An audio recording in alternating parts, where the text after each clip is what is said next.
Hey guys, मैं आकाश और आज की वीडियो हम बात करने वाले हैं कि एक्चुअल में आपके सिस्टम को कितने रैम की रिक्वायरमेंट होती है स्मूथली रन करने के लिए। तो वीडियो काफ़ी इंटरेस्टिंग होने वाला है, वीडियो को पूरा देखना। और उससे पहले चैनल पे नए हो तो चैनल को सब्सक्राइब करके बेल आइकन को प्रेस कर लो, जिससे कि आने वाली वीडियोज़ की अपडेट आपको सबसे पहले मिल जाए। तो चलिए आज का वीडियो स्टार्ट करते हैं। रैम का फुल फॉर्म होता है रैंडम एक्सेस मेमोरी, जिसे हम जनरली मेमोरी भी बोलते हैं। तो जो रैम होती है वो किसी भी सिस्टम का काफ़ी इंपॉर्टेंट पार्ट होती है। तो आज के टाइम पे जितने भी सिस्टम आ रहे हैं उनमें आपको 2 GB से लेके 64 GB तक रैम आपको देखने को मिल जाएगा। बट एक्चुअल में आपको अपने लैपटॉप या अपने सिस्टम में कितनी GB रैम रखनी चाहिए, या आप नया सिस्टम लेना चाहते हैं तो उसमें आपको कितना GB वाला सिस्टम लेना चाहिए, तो इस वीडियो में आपको ये सारी चीज़ें बताने वाला हूँ। तो सबसे पहले आपको समझना होगा रैम का एक्चुअल में काम क्या होता है हमारे सिस्टम में। उसके बाद ही हम डिसाइड कर पाएंगे कि एक्चुअल में हमें कितनी रैम चाहिए होती है। बहुत से लोग सोचते हैं कि हमारे सिस्टम में अगर ज़्यादा रैम होगी तो हमारा सिस्टम फास्ट चलेगा। रैम ज़्यादा होना एक अच्छी बात है, लेकिन इसका मतलब ये नहीं है कि आपके सिस्टम में ज़्यादा रैम होगी तो ज़्यादा फास्ट चलेगा। तो चलिए मैं आपको समझा देता हूँ कि एक्चुअल में रैम का काम क्या होता है। बेसिक जब भी हम कोई अपना सॉफ्टवेयर या गेम ओपन करते हैं अपने सिस्टम में, उस टाइम पे उसकी नेसेसरी जो फाइल्स होती हैं वो हार्ड डिस्क के उठ के रैम में आ जाती हैं, जो कि हमारे प्रोग्राम को चलाने के लिए नेसेसरी होती हैं। तो उस टाइम पे हमारे रैम का स्पेस यूज होता है। तो सपोज आपने कोई सॉफ्टवेयर ओपन किया, जैसे आपने फिल्मोरा ओपन किया, तो सपोज उसकी जो फाइल्स हैं वो 2 GB की हैं, तो उसकी जो फाइल्स हैं वो सारी रैम में आ जाएंगी जब वो प्रोग्राम रन हो रहा होगा। तो आपकी जो रैम होगी वो 2 GB यूजेज में चली जाएगी। तो इसी तरह से अगर आप दूसरा प्रोग्राम ओपन कर लेंगे साइड में आपने फोटोशॉप ओपन कर लिया, तो वो भी आपकी सपोज 2-3 GB रैम ले रहा है। तो जब दोनों सॉफ्टवेयर एक ही टाइम पे चलेंगे तो आपकी जो टोटल रैम हो गई 2 GB आपका फिल्मोरा यूज कर रहा है वो भी रनिंग में, और आपने फोटोशॉप भी ओपन कर लिया, तो दोनों सॉफ्टवेयर रनिंग में, तो दोनों सॉफ्टवेयर रैम यूज कर रहे होंगे, क्योंकि जो भी सॉफ्टवेयर रनिंग में होते हैं वो हमारी रैम यूज करते हैं। तो यहाँ पे हमारे दो सॉफ्टवेयर रन हो रहे हैं, तो फोटोशॉप सपोज 3 GB यूज कर रहा है और 2 GB फिल्मोरा, तो टोटल हमारा रैम यूजेज हो गया वो 5 GB हो गया। तो अगर आपके सिस्टम में 4 GB ही रैम है और आपने ये दोनों सॉफ्टवेयर ओपन किए, तो ये प्रॉपर काम नहीं करेंगे। तो आपकी जितनी ज़्यादा रैम होगी उतने ज़्यादा सॉफ्टवेयर एक टाइम पे आप यूज कर पाएंगे। तो रैम का बेसिकली यही काम होता है, रनिंग सॉफ्टवेयर की फाइल्स को स्टोर करके रखना। तो जितनी ज़्यादा आपकी रैम होगी उतने ज़्यादा सॉफ्टवेयर आप एक टाइम पे यूज कर पाएंगे। सपोज आपका रैम कम है और आप ज़्यादा से ज़्यादा सॉफ्टवेयर ओपन करते जा रहे हैं, तो उस केस में क्या होगा, आपका जो सिस्टम है वो स्लो डाउन हो जाएगा और हैंग करने लगेगा। तो इस तरह की प्रॉब्लम आपको देखने को मिलने लगेंगी। तो इसलिए जब भी आपका सिस्टम ये सारी चीज़ करे तो सबसे पहले चेक करना चाहिए आपको कि हमारे सिस्टम में कितने सारे एप्लीकेशन यूज हो रहे हैं। तो उस टाइम पे अननेसेसरी हमारे जो प्रोग्राम्स हैं उनको क्लोज करने देना चाहिए।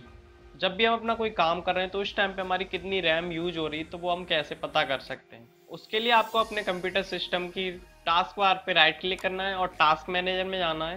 वहाँ आपको परफॉर्मेंस का ऑप्शन मिल जाएगा। परफॉर्मेंस पे क्लिक करते ही वहाँ आपको रैम यूजेस, CPU यूजेस, ये सारी चीज़ें दिख जाएंगी। तो वहाँ पे आप देख सकते हैं कि हमारा जो रैम है वो कितना यूज हो रहा है। तो अगर आपका सिस्टम हैंग हो रहा है या स्लो हो रहा है या प्रॉब्लम आ रही है चलने में, सबसे पहले रैम यूजेज चेक करना चाहिए। अगर आपका रैम यूजेज 80% से ज़्यादा हो जा रहा है, जो भी आप सॉफ्टवेयर यूज कर रहे हैं उनको ओपन करने के बाद, तो आपको रैम अपग्रेड करना चाहिए। अगर आपका जो रैम यूजेज है वो कम है, 50-60 के समथिंग है, और फिर भी आपका सिस्टम स्लो जा रहा है, तो आपकी रैम को अपग्रेड करने की कोई ज़रूरत नहीं है। तो उस टाइम पे आपको अपनी सिस्टम की परफॉर्मेंस बढ़ाने के लिए रैम की बजाय आप SSD हार्ड डिस्क ले सकते हैं, अपने CPU को अपग्रेड कर सकते हैं, ये सारी चीज़ कर सकते हैं। उस टाइम पे आपको रैम अपग्रेड करने की कोई रिक्वायरमेंट नहीं होगी। तो अब मैं आपको आइडिया दे देता हूँ कि कितनी रैम में आप क्या क्या चला सकते हैं।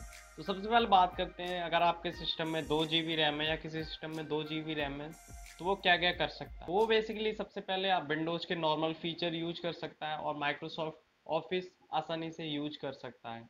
अगर वो चाहे मल्टीटास्किंग करना तो वो पॉसिबल नहीं है।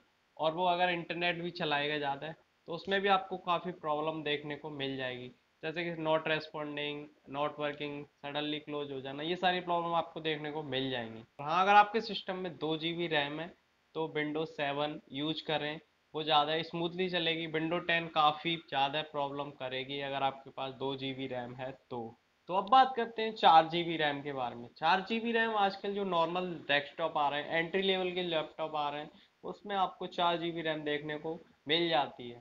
तो 4 GB रैम में आप आसानी से विंडोज़ के फीचर्स यूज कर सकते हैं, साथ ही साथ अपना ऑफिस वर्क भी कर सकते हैं, लाइक MS ऑफिस हो गया, ईमेलिंग करना हो गया, ये सारी चीज़ें कर सकते हैं। और इंटरनेट अगर ब्राउज करते हैं तो ये भी सारी चीज़ें, आप ऑनलाइन फॉर्म फिल करना हो गया, इंटरनेट ब्राउजिंग करना हो गया, ये सारी चीज़ें आप आसानी से कर सकते हैं अगर आपके सिस्टम में 4 GB रैम है तो अब बात करते हैं 8 GB रैम के बारे में। अगर आपके सिस्टम में 8 GB रैम है तो नॉर्मल काम तो कर ही सकते हैं 4 GB और 2 GB रैम वाले। इसी के साथ इसमें आपको एंट्री लेवल की गेमिंग भी कर सकते हैं।